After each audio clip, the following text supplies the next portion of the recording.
నమస్తే, welcome to సూర్యపేపర్ news. ముందుగా headlines. వైద్య ఆరోగ్య శాఖపై ముఖ్యమంత్రి చంద్రబాబు నాయుడు సమీక్ష. రాష్ట్రంలో అందరికీ మెరుగైన వైద్యం అందించే దిశగా ప్రభుత్వం చర్యలు తీసుకుంటుందని వ్యాఖ్య.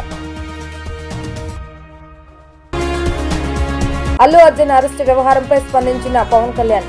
నకిలీ ఐపీఎస్ అధికారి వ్యవహారంపై వ్యాఖ్యలు.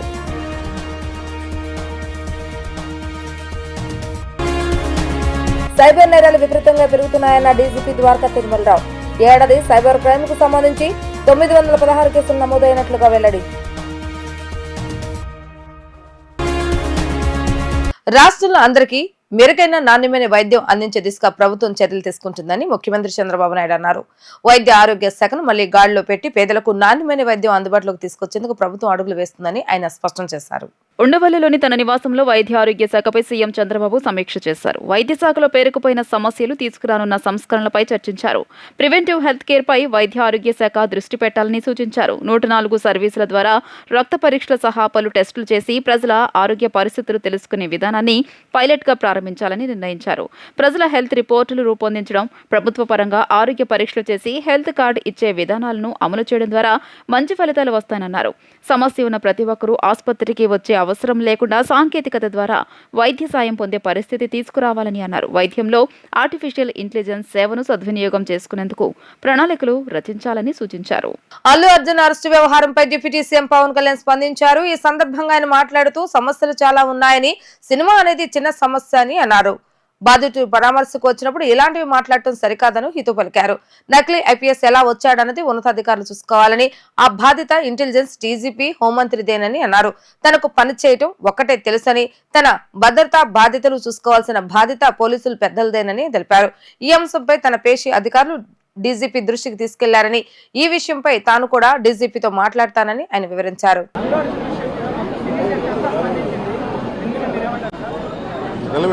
ఇక్కడ మనుషులు చచ్చిపోయి సినిమాల గురించి మాట్లాడారు. కొంచెం పెద్ద మనుషులు,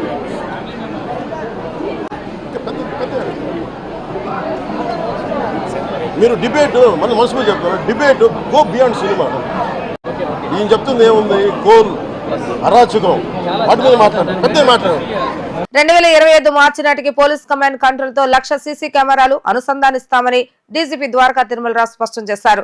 ప్రజల భాగస్వామ్యంతో ఇప్పటికే 25,000 పైకు చిల్లుక సీసీ కెమెరాలను నేర నియంత్రణకు వినియోగిస్తామని ఆయన వెల్లడించడం జరిగింది. గతంతో పోలిస్తే సైబర్ నేరాల సంఖ్య పెరుగుతుందని ఆయన వెల్లడించారు.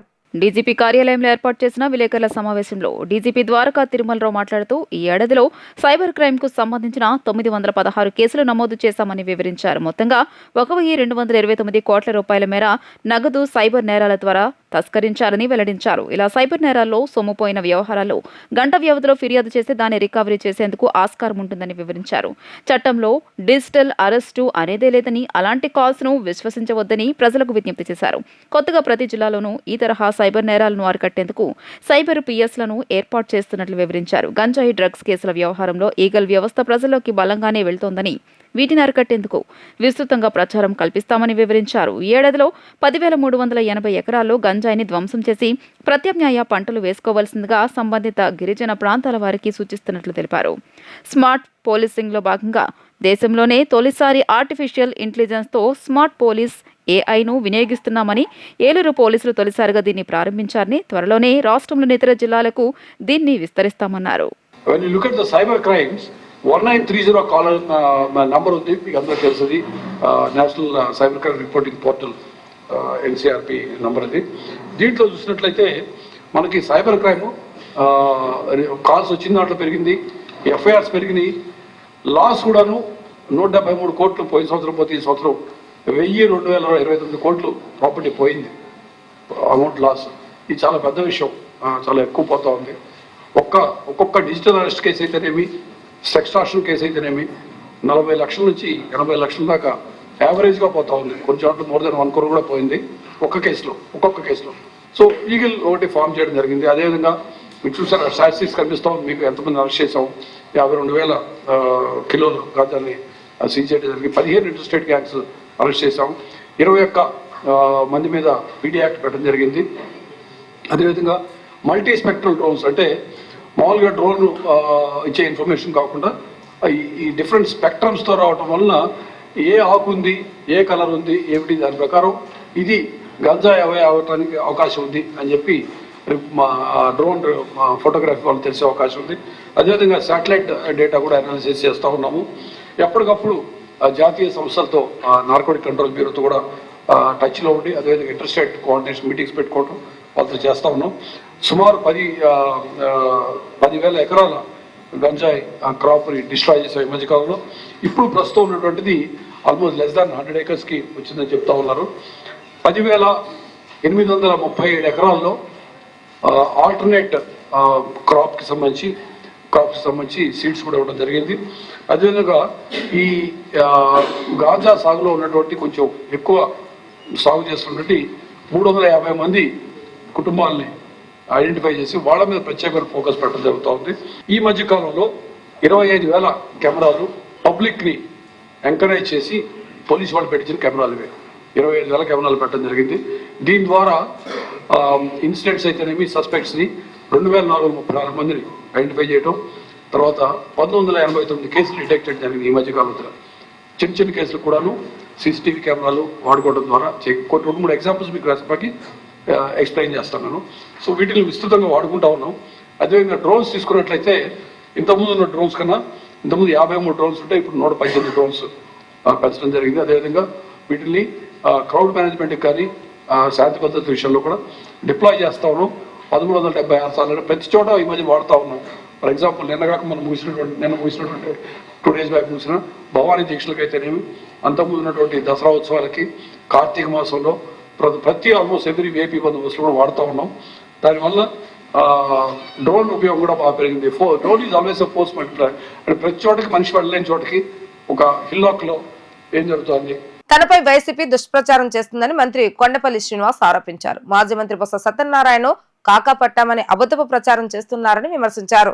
విజయనగరంలో బొత్స కుటుంబ పాలన పోయి కూటమి పాలన వచ్చిందని ఆయన గుర్తు చేశారు. టీడీపీ కేంద్ర కార్యాలయంలో ఏర్పాటు చేసిన విలేకరుల సమావేశంలో మంత్రి కొండపల్లి శ్రీనివాస్ మాట్లాడుతూ కార్యకర్తల మనోభావాలు దెబ్బతినేలా కొందరు ప్రయత్నిస్తున్నారని మండిపడ్డారు. టీడీపీ శ్రేణులను బలహీనపరచాలని వైసీపీ ఆలోచన సఫలం కాదన్నారు. వైసీపీ తప్పుడు ప్రచారాన్ని ప్రజలు నమ్మొద్దు అని అన్నారు. టీడీపీ కార్యకర్తలను బలహీనపరచాలని వైసీపీ ఆలోచన ఎన్నటికీ సఫలం కాదని చెప్పారు. చంద్రబాబు నాయకత్వంలో లోకేష్ ఆలోచనలతో ఉత్తరాంధ్ర అభివృద్ధి వైపు దూసుకెళ్తుందన్నారు. ఇరిగేషన్, వ్యవసాయం, రోడ్ అండ్ బిల్డింగ్స్ విషయాల్లో చిత్తశుద్ధితో పరిష్కార మార్గాలు వెతుకుతున్నామని ఆయన అన్నారు. ఉత్తరాంధ్ర జిల్లాల్లో గౌరవ ముఖ్యమంత్రి వర్యులు శ్రీ నారా చంద్రబాబు గారి నాయకత్వంలో యువ నాయకులు శ్రీ నారా లోకేష్ గారి ఆలోచనలో ఉత్తరాంధ్రకి పెద్ద ఎత్తున అభివృద్ధి కార్యక్రమాలు జరగడం, మూలపేట పోర్టు అవ్వచ్చు, అలాగే భోగాపురం ఎయిర్పోర్ట్ అవ్వచ్చు, విశాఖపట్నంలో సాఫ్ట్వేర్ కంపెనీస్ రావడం అవ్వచ్చు, అలాగే రోడ్స్ విషయంలో అవ్వచ్చు, లేకపోతే ఇరిగేషన్ ప్రాజెక్ట్స్ అవ్వచ్చు, రైతువారి సమస్యల పట్ల చిత్తశుద్ధితో పరిష్కారం చూపించడం అవ్వచ్చు. ఇవన్నీ కూడా ఉత్తరాంధ్రలో ఒక కొత్త నాయకత్వం ఏర్పాటు చేస్తూ ఒక కొత్త మంచి ఆలోచన, అభివృద్ధి పట్ల ఉన్నటువంటి మంచి ఆలోచనతో ఈరోజు రాష్ట్ర ప్రభుత్వం, కూటమి ప్రభుత్వం పెద్ద ఎత్తున ఒక మంచి పేరు తెచ్చుకునే క్రమంలో ఈరోజు ప్రతిపక్షం ఎవరైతే మీడియా వాళ్ళు ఉన్నారో ఒక గడిచిన 2 రోజులుగా ఒక ప్రచారం ఏదైతే చేస్తున్నారో దాన్ని పూర్తిగా నేను ఖండిస్తున్నాను. ఏదైతే వాస్తవాలు లేకుండా పూర్తిగా న్యూస్ ఏదైతే పబ్లిష్ చేస్తున్నారో, ఒక సోషల్ మీడియాలో మొదలైన న్యూస్ని వ్యతిరేకించి ఒక పెద్ద ఎత్తున దాని సెన్సేషన్ క్రియేట్ చేస్తూ యువ నాయకత్వాన్ని, అలాగే జిల్లాలో ఏర్పడినటువంటి ఈ కొత్త నాయకత్వాన్ని బలహీనం చేద్దామన్న ఆలోచనతో ఈరోజు ఒక దుష్ప్రచారం చేస్తున్నారు. ముఖ్యంగా ఆ రోజు జరిగిన విషయం ఏంటంటే, ఈ అసెంబ్లీ నవంబర్ 11వ తారీఖున జరిగింది. ఆ అసెంబ్లీకి వెళ్తున్న క్రమంలో శాసనసభ్యులతో పాటు నేను కూడా కూర్చోవడం జరిగింది. అప్పుడే వచ్చిన ఆ బొత్స సత్యనారాయణ గారిని చూడంగానే అందరూ లేచి పలకరించారు. అది సంస్కారంతో పలకరించిన తప్పించి అక్కడ జరిగినటువంటిది ఏ క్రమం కూడా వాళ్ళు చెప్పినటువంటి పూర్తి స్థాయిలో అసత్య ప్రచారాలు తప్పించి దాంట్లో ఎటువంటి సత్యం లేదని నేను తెలియజేసుకుంటున్నాను. ఈరోజు ఉత్తరాంధ్ర జిల్లాల్లో మంచి వాతావరణం, కుటుంబ పరిపాలన నుంచి కూటమి పరిపాలనలోకి వచ్చాం. మీరు చూసుకుంటే గడిచిన 20 సంవత్సరాల్లో కుటుంబ పరిపాలనని పెద్ద ఎత్తున వాళ్ళు ప్రోత్సహించి విజయనగరం జిల్లాలో పెద్ద ఎత్తున వాళ్ళ తాలూకా కుటుంబ సభ్యులే ఒక్కొక్క కాన్స్టెన్సీ తీసుకొని వాళ్ళు నిలబడడం కానీ, లేకపోతే వాళ్ళ తాలూకా మనిషి నిలబట్టి పూర్తి స్థాయిలో భూదందాలు అవ్వచ్చు, లేకపోతే ఇసుక దందాలు అవ్వచ్చు, లేకపోతే లిక్కర్ దందాలు అవ్వచ్చు, పూర్తి స్థాయిలో వాళ్ళు కుటుంబ పరిపాలన చేసిన తరుణంలో ఈరోజు ప్రజానికం, విజయనగరం జిల్లాలో ప్రజానికం అందరూ కూడా ఏకమై ఈరోజు మొత్తం వాళ్ళెవరిని కూడా గెలిపించకుండా కూటమి ప్రభుత్వం నిలబెట్టిన క్యాండిడేట్స్ని ఈరోజు ఏకతాటిగా గెలిపించిన ఈ క్రమంలో మీరు ఆలోచన చేస్తే వాళ్ళ తాలూకా పరిపాలన, వాళ్ళ తాలూకా లీడర్షిప్ని పూర్తిగా నిర్వీర్యం చేసే క్రమం మొదలైందని చెప్పుకోవాలి. దాన్ని తట్టుకోలేక ఈరోజు ప్రతిపక్ష మీడియాలు వాళ్ళని బలపరచడానికి ఈరోజు మమ్మల్ని బలహీనం చేసే ప్రయత్నం చేస్తున్నారు తప్పించి ఇక్కడ ఉన్నటువంటి సత్యం ఎటువంటిది లేదని నేను చెప్పగలను. ఎందుకంటే మీరు చూసుకుంటే గడిచిన 40 సంవత్సరాల మా కుటుంబం రాజకీయ నేపథ్యం తాతయ్య గారి మీద అవ్వచ్చు, లేకపోతే బాబాయ్ గారి మీద అవ్వచ్చు, ఈరోజు నేను కంటెస్ట్ చేస్తున్నటువంటి ఫ్యామిలీ బొత్స కుటుంబం. ఆ కుటుంబం మీద మేము పోరాడి గెలిచి ఈరోజు పార్టీని ఈ రకంగా పార్టీని పూర్తి స్థాయిలో కసరత్తు చేస్తూ పార్టీ తాల కేడర్తో మమేకమై పనిచేస్తున్న తరుణంలో ఈరోజు వాళ్ళు వచ్చి మేమేదో ఆయన కాలు పట్టుకున్నామని, ఆయన తాలూకు ఇదని చెప్పడం ఎటువంటి అసత్య ప్రచారాలు తప్పించి ఇది పూర్తిగా నిజం లేదని నేను చెప్పగలను. అంతేకాకుండా గడిచిన 20 సంవత్సరాల్లో విజయనగరం ప్రజానికం ఆయనకి, ఆ కుటుంబానికి 3 సార్లు మంత్రి పదవి కానీ, 3 సార్లు ఎంపీ కానీ, 3 సార్లు జిల్లా పరిషత్ కానీ ఇవ్వడం జరిగింది. అయితే విజయనగరం జిల్లాకి వాళ్ళు తీసుకొచ్చింది ఏంటని నేను అడుగుతున్నాను. తిరుమల వెంకటేశ్వర స్వామి పరకామణి డబ్బు దోచిన వారిని వదిలిపెట్టబోమని టీటీడీ పాలక మండలి సభ్యుడు భానుప్రకాష్ రెడ్డి అన్నారు. పరకామణిలో విదేశీ డాలర్ దోచిన వారిపై చర్యలు తీసుకోవాలని డీజీపీకి ఫిర్యాదు చేసినట్లుగా వెల్లడించారు. ఘటనపై టీటీడీ ఈవో శ్యామలరావు విజిలెన్స్ ఎంక్వైరీకి ఆదేశాలు ఇచ్చినట్లుగా తెలిపారు. పరకామణి దోపిడీలో వైఎస్ఆర్సీపీ పెద్దల పాత్ర ఉందని ఆయన ఆరోపించారు. టీటీడీ పరకామణిలో విదేశీ డాలర్లు దోచిన వారిపై చర్యలు తీసుకోవాలని టీటీడీ పాలక మండలి సభ్యుడు భానుప్రకాష్ రెడ్డి డీజీపీకి ఫిర్యాదు చేశారు. ఈ సందర్భంగా ఆయన మాట్లాడుతూ పరకామణిలో సుమారు 100 కోట్ల రూపాయల దోపిడీకి గురైనట్లు తెలియజేశారు. ఇవన్నీ రహస్య అమర్చి తరలించారని తెలియజేశారు. తరలించిన మొత్తాన్ని వెనక్కి రప్పించాలని డీజీపీని కోరినట్లు వెల్లడించారు. వైఎస్ఆర్సీపీ హయాంలో శ్రీవారి పరకామణిలో 100 కోట్ల రూపాయల కుంభకోణం జరిగిందని ఆరోపించారు. హుండీ నుంచి నగదు దొంగిలిస్తూ 2023 ఏప్రిల్లోనే రవికుమార్ పట్టుబడ్డారని, ఈ వ్యవహారంపై విజిలెన్స్ విచారణ కూడా చేశారన్నారు. అయితే కొందరు ప్రభుత్వ పెద్దల ఒత్తిడితోనే పోలీసులు నిందితుడిని వదిలేశారని ఆక్షేపించారు. పరకామణిలో అక్రమాలపై విచారణ చేసి నిగ్గు తేల్చాలని డిమాండ్ చేశారు. ప్రపంచంలోనే అతి పెద్ద హిందూ ధార్మిక క్షేత్రం తిరుమల తిరుపతి దేవస్థానాలు. స్వామివారికి కోట్లాది రూపాయలు కానుకలు భక్తులు సమర్పిస్తుంటారు. నిలువు దోపిడీ అంటే ఒంటి మీద ఉన్నటువంటి మంగళసూత్రంతో పాటు స్వామివారి హుండీలో స్వామివారికి సమర్పించే సాంప్రదాయం శ్రీవారి దగ్గర జరుగుతుంది. అలాంటి పవిత్రమైనటువంటి హుండీ నుంచి లెక్కింపు పరకామణికి వస్తుంది.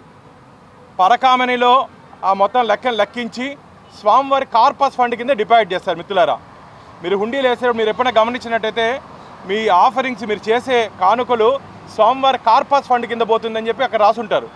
కానీ గత ప్రభుత్వంలో రవికుమార్ అనే వ్యక్తి పరకామణిలో దొంగతనం చేస్తూ 23/4/2023లో విజిలెన్స్ అధికారులకి దొరికాడు.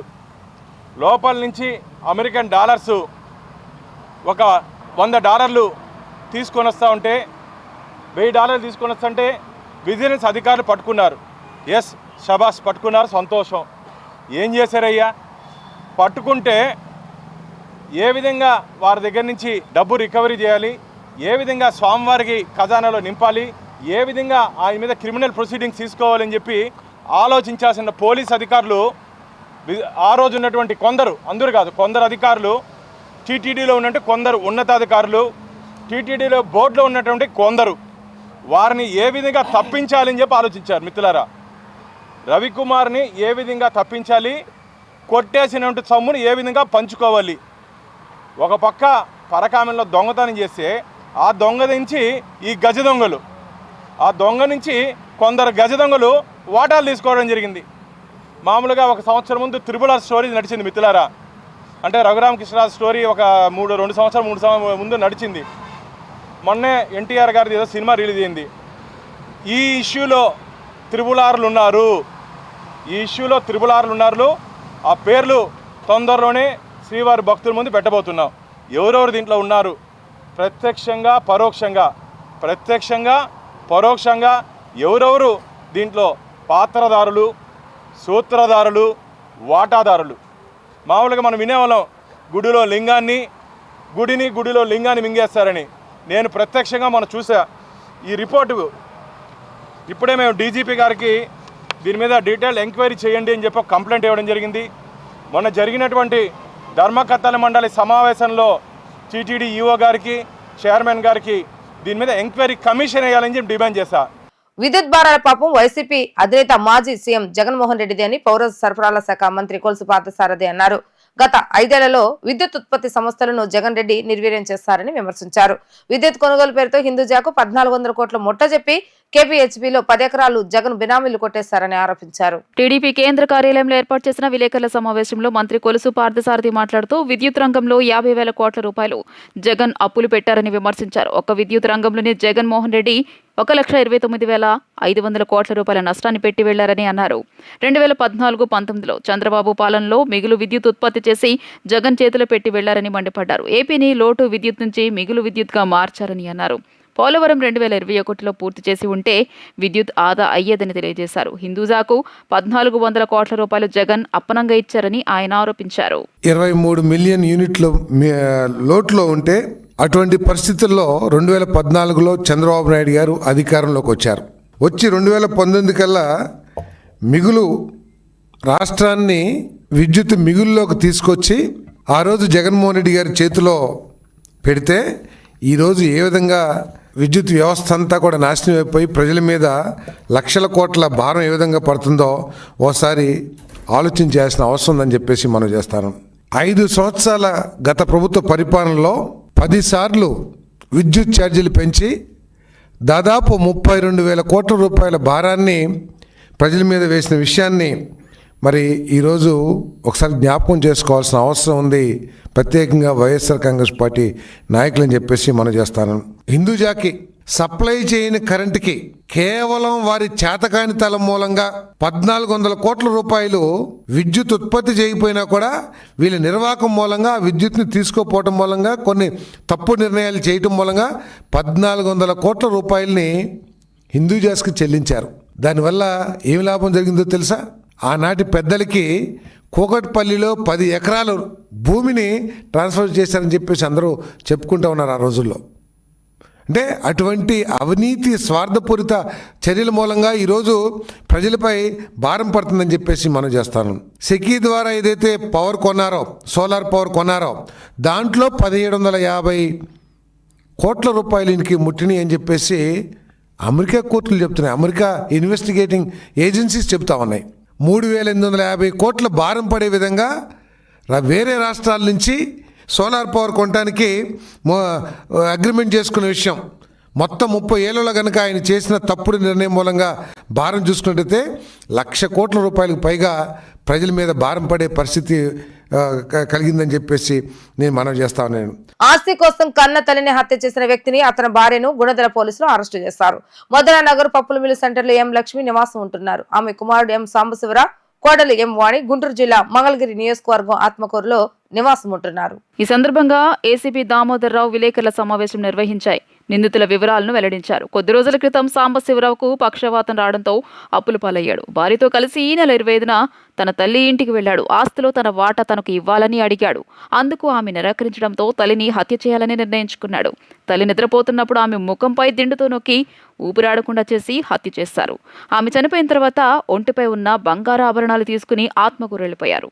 తల్లి చనిపోయిందని తమ్ముడు సమాచారం ఇవ్వడంతో విజయవాడ బయలుదేరి వచ్చాడు. తన తల్లి మృతిపై అనుమానాలు ఉన్నాయని సాంబశివరావు సోదరుడు పోలీసులకు ఫిర్యాదు ఇచ్చినట్లు తెలుసుకుని దొరికిపోతానేమో అనే భయంతో హైదరాబాద్ వెళ్లడానికి ప్రయత్నించారు.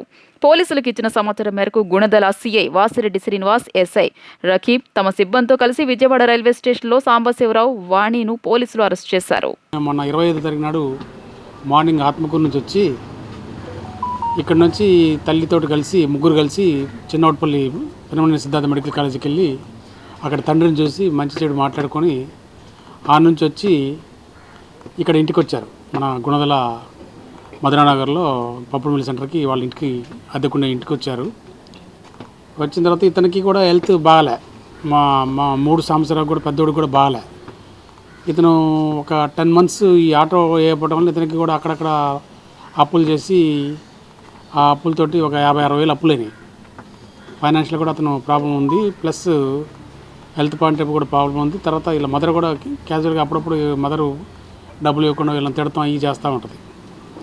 దాన్ని బేస్ చేసుకొని ఇతను అప్పులు అడిగితే నాకు అప్పు ఉంది, నాకు పని చేసుకోవట్లేదు, నేను భార్య పిల్లలను పోషించాలనే ఉద్దేశంతో అడిగితే డబ్బులు ఇవ్వలేదనేది ఒక మనసులో ఉంది అతనికి. ఇతను ఒక 3 రోజుల నుంచి కూడా అతన్ని తల్లిని ఏదో రకంగా అంతమొందించాలని చెప్పేసి అంతమొందించి ఆమె దగ్గర ఉన్న బంగారాన్ని తీసుకెళ్లాలన్న ఆలోచనతో ఆ 25వ తారీఖు నాడు అతను వచ్చి అక్కడ హాస్పిటల్కి వెళ్ళి హాస్పిటల్లో చూసి వచ్చిన తర్వాత నైట్ ఇక్కడే పడుకొని భోజనం చేసుకుని అందరు ముగ్గురు తల్లి పడుకున్న తర్వాత 1 గంట ఆ టైంలో ఇతను తల్లిని దిండుతోటి ముఖం మీద పెట్టి ఒత్తేశాడు. మళ్ళీ కొట్టుకోకుండా భార్య 2 కాళ్ళు పట్టుకున్న తర్వాత ఆమె ఊపిరి ఆగిపోయిన తర్వాత వదిలేసి ఆమె దగ్గర ఉన్న మెడలో ఉన్న నాంతాడు, అదేవిధంగా ఉంగరం, చెవిదిద్దులు అవి తీసుకొని అదేవిధంగా బీరువాలో ఉన్న ఒక నల్లపూసల గొలుసు, ఈ నల్లపూసల గొలుసు ఇది, అదేవిధంగా ఉంగరం, వెంకటేశ్వర స్వామి ఉంగరం, ఈ ఉంగరాన్ని బీరువాలో ఉంటే ఈ 2 తీసుకొని మొత్తం వెళ్ళి తర్వాత అతను నైట్ ఆడ పడుకొని మార్నింగ్ లేచి రైల్వే స్టేషన్కి వెళ్ళి భార్యను తల్లిగారి ఊరు మన ఏర్లపాడు మండలం చెన్నువారిపేట ఏదో ఉంది ఆ ఊరు పంపించేశాడు. ఇతను మళ్ళీ ఆత్మకూరు వెళ్ళినాడు. ఆ తెల్లారి ఇలా బావగారికి తెలిసి వచ్చి చూసిన తర్వాత తల్లి చనిపోయిందని చెప్పిన తర్వాత అతను కూడా రాలే. దాని తర్వాత మనం ఈ ఇన్వెస్టిగేషన్ సస్పీషియస్గా తర్వాత వస్తువులు పోయినాయి కదా, వస్తువులు పోయిన దాని మీద సస్పీషియస్గా కేసు రిజిస్టర్ చేసాము. దాని మీద తర్వాత మన వాళ్ళు ఇతను రాకపోవడం వలన అనుమానించేసి మన సిఐ గారు అదేవిధంగా మన రకీబ్ ఎస్ఐ తర్వాత బషీర్ కానిస్టేబుల్ ఇంకా అదర్ కానిస్టేబుల్స్ అంతా కలిసి దీన్ని వాళ్ళు పట్టుకొచ్చిన తర్వాత వాళ్ళతో మాట్లాడిన తర్వాత దానికి ఏమైందంటే పైన 3 గదుల దానికి మొత్తం వాళ్ళ మదర్ పడుకున్న దానికి మొత్తం తలుపులు పెట్టేశారు. మొత్తం లోపల వైపు మొత్తం పెట్టేసిన తర్వాత దాని పక్కనే మళ్ళీ 3 గదులు ఉంది కదా, ఆ 3 గదుల్లో మధ్య గదిలో ఆ పోర్షన్ నుంచి ఈ పోర్షన్కి, ఈ పోర్షన్ నుంచి ఆ పోర్షన్ రావడానికి డోర్ ఉంది. ఆ డోర్ ఉండటం వలన ఇతను వెళ్ళి పైకి ఆ డోర్లో ఇదంతా చేసిన తర్వాత ఆ డోర్ దగ్గర నుంచి బయటికి వెళ్ళిపోయి ఈ లోపల అన్ని తలుపులు పెట్టేసి బయటికి వెళ్ళిపోయాడు. తెల్లారిపోతే ఇల్లు చూస్తే తలుపు కొడితే తీయకపోతే తలుపు బలవంతంగా తోస్తే అది తలుపు ఊడొచ్చింది. ఇప్పుడు మామూలుగా అనుకున్నారంటే అంత మామూలుగా న్యాచురల్ అని చనిపోయిందని అనుకున్నారు. తర్వాత ఈ వస్తువులు కనపడకపోవడంతో దాని మీద ఇన్వెస్టిగేషన్ చేయడంతో వాళ్ళని పట్టుకొచ్చి వాళ్ళని మాట్లాడితే చేయడం తెలిసింది. రాత్రి మన రైల్వే స్టేషన్లో వీళ్ళని పట్టుకున్న తర్వాత దాని మీదట ప్రాపర్టీ రికవర్ చేయడం జరిగింది. ఆ ప్రాపర్టీ కూడా ఇంటాక్ట్గా యాజ్ ఇట్ ఈస్గా వాళ్ళ మదర్ ప్రాపర్టీ యాజ్ ఇట్ ఈస్గా ఇంటాక్ట్ అయింది. వాళ్ళ వైఫ్ దగ్గర నుంచి వాళ్ళ ఈ మాధు 3 పెద్ద సంవత్సరాల దగ్గర ప్లస్ 3 వాణి దగ్గర సీజ్ చేసి వాళ్ళు దానంతట తర్వాత విలేకరుల మన మధ్యవర్తుల సమక్షంలో వాళ్ళు చెప్పిన దాని మీద మీడియేటర్స్ రిపోర్ట్ రాసి అరెస్ట్ చేయడం జరిగింది. స్వతంత్రం వచ్చినప్పటి నుంచి నేటి వరకు తెలుగు భాష అభివృద్ధికి ఏ ప్రభుత్వం పని చేయలేదని సుప్రీంకోర్టు మాజీ సిజేఐ జస్టిస్ ఎన్వి రమణ వ్యాఖ్యానించారు. ఇతర దేశాలు, రాష్ట్రాలు ప్రాంతీయ భాషకు ప్రాధాన్యత ఇస్తుంటే మన రాష్ట్రంలో మాత్రం పరాయి భాషకు పట్టం కడుతున్నారని అన్నారు. ఆంగ్లం ద్వారానే ఉద్యోగాలు వస్తాయన్న అపోహలో ఉంటున్నారని అన్నారు. భాష లేకపోతే మన చరిత్ర లేనట్టేనని అన్నారు. విశ్వవ్యాప్తంగా ఉన్న తెలుగువారు మన సంస్కృతి భాషను మర్చిపోకూడదని సుప్రీంకోర్టు మాజీ సిజేఐ జస్టిస్ ఎన్వి రమణ పేర్కొన్నారు. విజయవాడ కేబిఎన్ కళాశాల ప్రాంగణంలో జరుగుతున్న ప్రపంచ తెలుగు రచయిత మహాసభలో ఆయన మాట్లాడారు. తొలుత జ్యోతి ప్రజ్వలన చేసి సభలను ఆయన ప్రారంభించారు. ఈ సందర్భంగా వారు మాట్లాడుతూ తెలుగు జాతి కీర్తి ప్రతిష్టలు నిత్యం వెలుగొందాలని కోరుకునే వ్యక్తిని తాను అని అన్నారు. తెలుగు భాషను దేశంలో 100 మిలియన్లకు పైగా మాట్లాడతారని, తెలుగు భాష పలుకుబడి వినసొంపైందని చెప్పారు. అది సంగీతంలో ఉంటుందని, సామాన్య ప్రజలు కూడా కవితా ధోరణిలో మాట్లాడగలిగే అందమైన భాష తెలుగు అని పేర్కొన్నారు.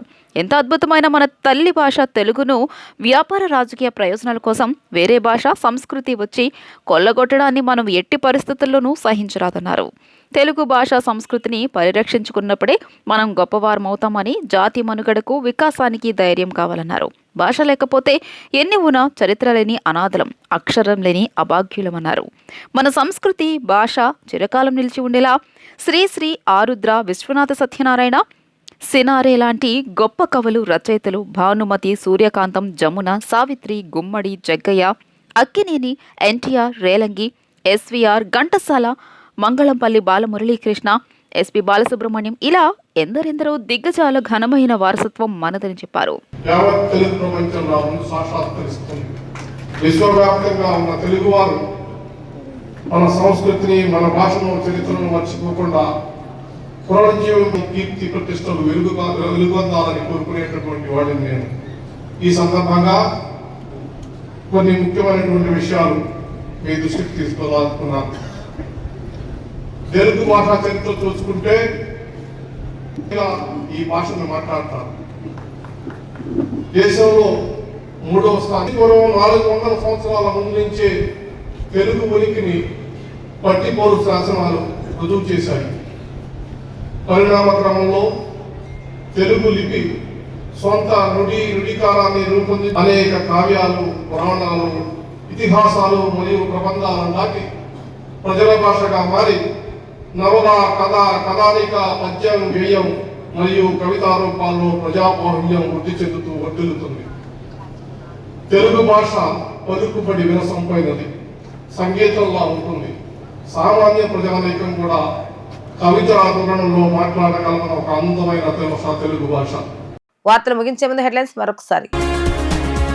వైద్య ఆరోగ్య శాఖపై ముఖ్యమంత్రి చంద్రబాబు నాయుడు సమీక్ష. రాష్ట్రంలో అందరికీ మెరుగైన వైద్యం అందించే దిశగా ప్రభుత్వం చర్యలు తీసుకుంటుందని వ్యాఖ్య. అల్లు అర్జున్ అరెస్టు వ్యవహారంపై స్పందించిన పవన్ కళ్యాణ్. నకిలీ ఐపీఎస్ అధికారి వ్యవహారంపై వ్యాఖ్యలు.